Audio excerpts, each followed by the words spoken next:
Watched by more than 3.5 billion people, soccer is the most popular sport in the world. The game has the most rabid, dedicated fans, and nothing gets them more excited than when their team scores an elusive goal. Soccer is a total team sport.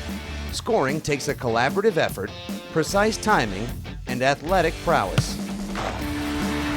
And when attackers push past the opposing fullbacks, there's only one last line of defense on the pitch: the protector of the net, the goalkeeper. In many ways, the goalkeeper is the most important person on a team, especially defensively, because you're talking about someone that sees the entire field in front of them. He's, kind of the de facto leader and captain, whether or not he's wearing the captain's armband or not. I think that the goalkeeper, from a defensive perspective, really is the one that just brings everything together and can make a good unit into a great unit. Well, you get the whole picture in front of you. You see the whole field, so you can tell your defender where to go, when to step up.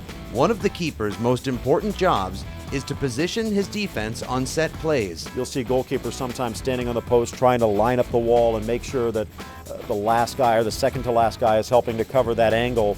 He sort of is the one always standing in the back, directing his troops, if you will, making sure his defense is in line, all the places are covered. You really need to have a giant voice to be a good goalie. Communication, be it verbal, nonverbal, awareness, in many ways is even more important than the ability to actually just dive down and make a stop with your hand. Perhaps no goalkeeper in history combined skills and savvy better than the netminder known as the Black Spider, the great Lev Yashin. Famed for his all-black uniform, Yashin came to worldwide prominence for his exploits with the Soviet national team when it took home the gold medal at the 1956 Olympics. 4 years later, Yashin's team won the European Championships, and in 1963, he gained the unique distinction of becoming the only goalkeeper ever to be named European Footballer of the Year. He was a legend. He was a big, tall guy, a skinny guy, and I always looked up to him.